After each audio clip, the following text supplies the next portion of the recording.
Good morning, everyone, and welcome to my podcast. My name is Lynette. Today we're going to talk about don't talk about it. And what I mean by that is when you are reaching your goals, when you're achieving an area that you've been working on, when you're becoming more successful in something, have you ever noticed that it's best when you keep it to yourself? I personally think it's because as much as people love you and support you and want you to do well, as human beings, I feel they compare themselves to you. And when you're succeeding at something, it forces them to take a look at themselves and realize where they're at in terms of reaching their own goals. And then when that happens, the people that you've talked to are putting out a negative energy. It's really interesting. It's the people, especially those that love and support you.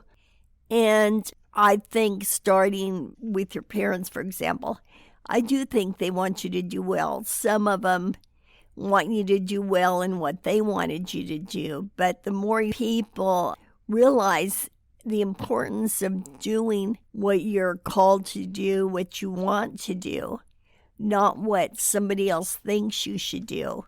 Because it's important that you be happy with what you choose to succeed in.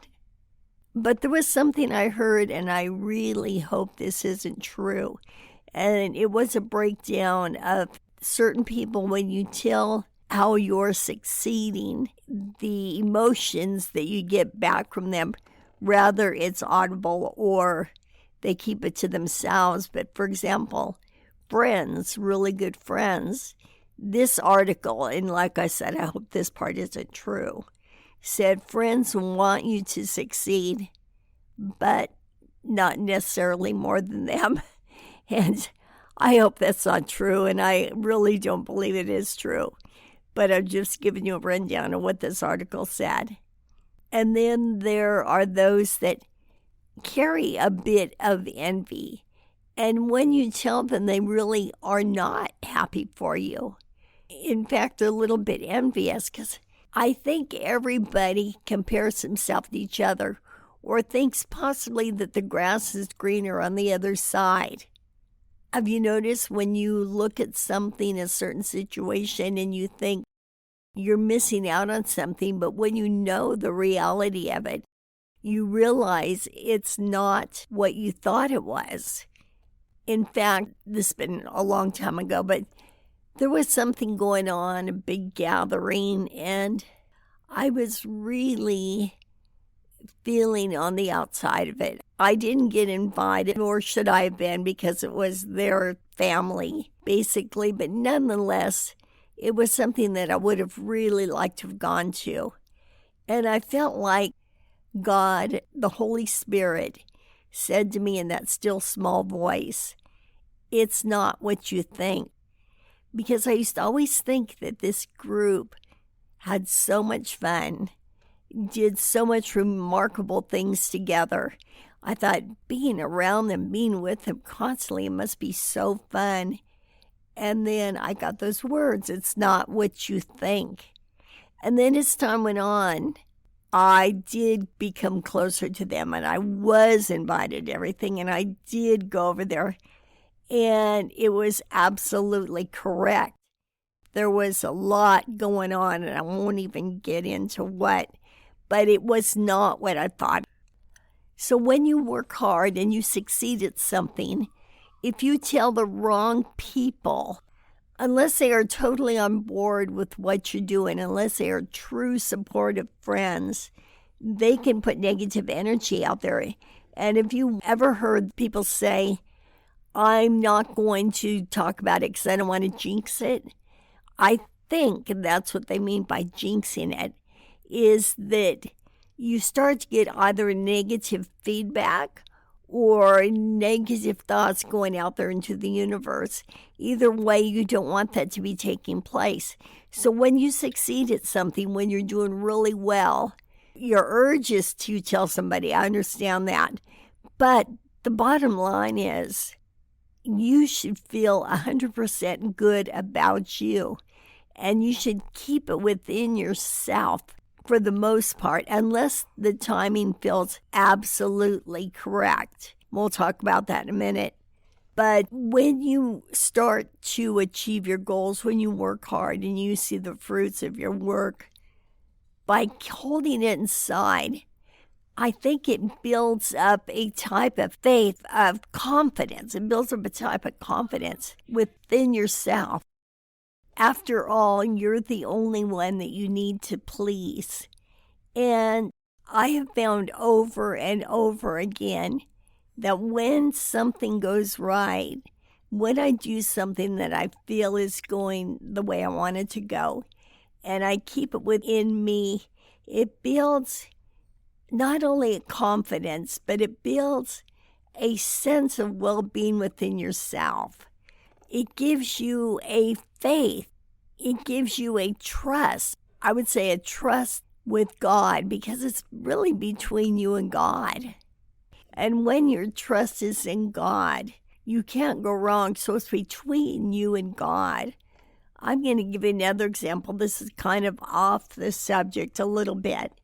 But when I was younger, I first became a Christian, and I moved out of town and became friends with this girl. Well, she got upset with me. I can't remember why, but anyway. So it was New Year's, and she went out and did something before I got off work, so I had nothing to do that night. So I went to church, and it was actually the best New Year's I have ever spent. It was 100% between me and God. And when you walk in that, I guess we'll go back to the word confidence, but it's more than confidence. It's hard to explain. There's an all-knowing. There's a sense of security that hugs your whole body. And I believe that's the way it is when we're working on and achieving something, and we keep it to ourselves. I know sometimes when you're in conversation with someone, or you're with somebody really close to you, you feel like it's okay to disclose this. I think spiritually you kind of know who you can talk to about certain things. And I also know if it's something you're working on and there might be obstacles in it, then you want to talk to someone. I understand that. And I'm not saying that you have to hold things in and keep it yourself when you really need to talk to someone. That's a whole nother issue. But for the most part, when things are going well, feel good about it. Feel good about yourself. After all, you're the only one. And then, of course, there's everybody you love and take care of. I get that. And I'm not saying that that isn't the order that it goes in. However, if you don't take care of you, if you don't nurture your health, your happiness, your mental well-being, then you are no good to those people. So by doing it and by taking care of yourself, you're also looking out for everyone around you. Everything you need to do, everything you need to be, all the hats you need to wear, become better and better because you're feeling good about you. And when your trust is in God, He is leading you in the direction that you need to go to achieve the things that you want to achieve. And then it filters down to those you love because you're operating at your optimum best. And so you can give. I recently heard that if we worry too much about other people's opinions, what other people say and do, that we cannot reach our full potential.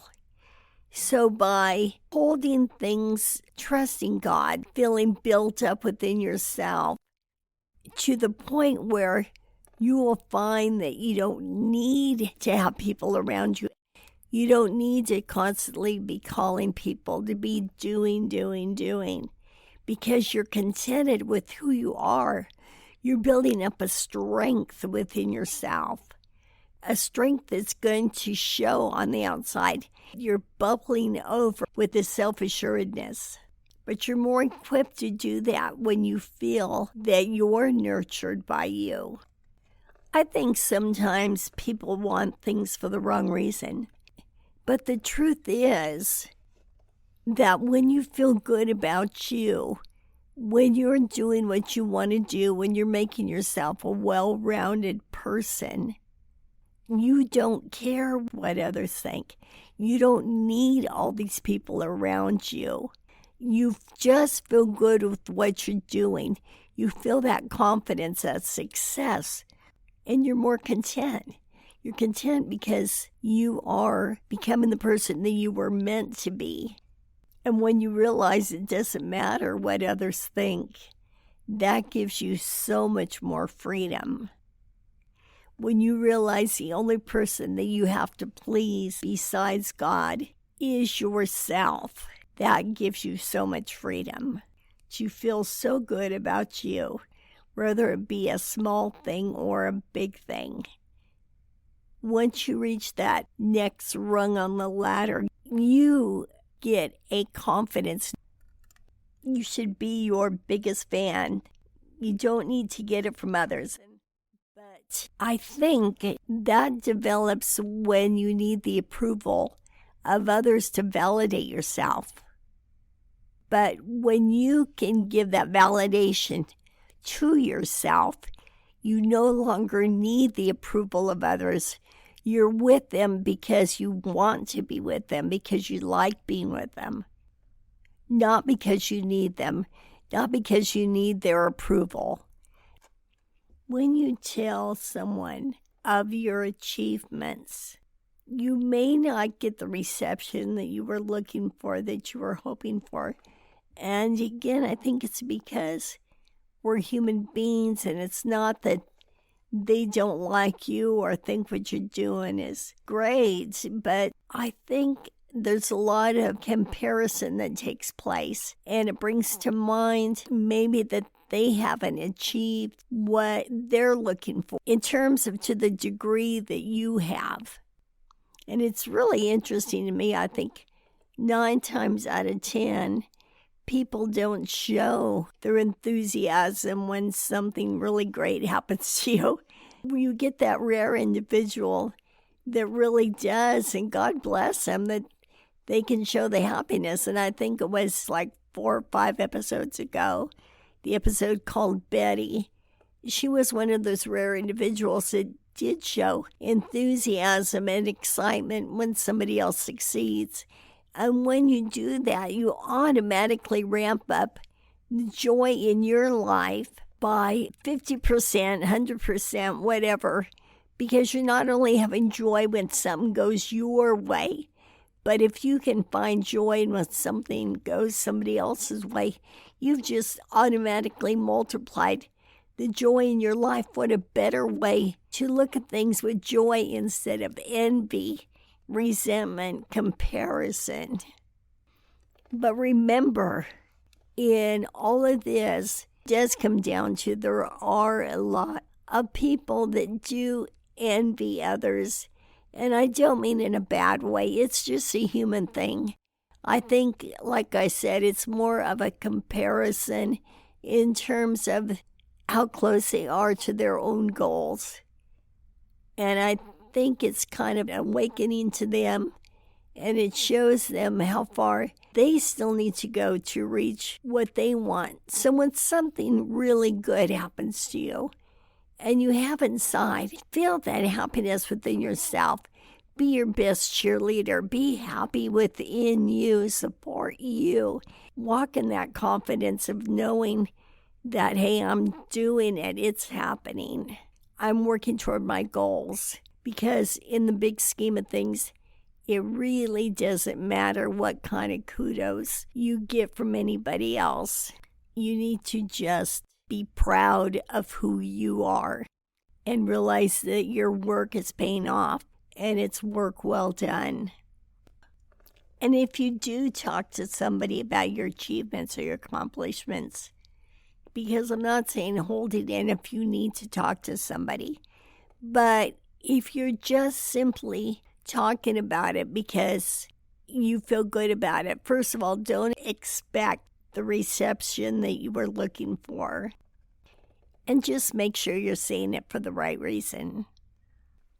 And if you can't honestly say to yourself that you're telling this to somebody because it's for the right reason, then keep it to yourself. And I think you will find there's more strength in keeping it to yourself than there is in sharing it.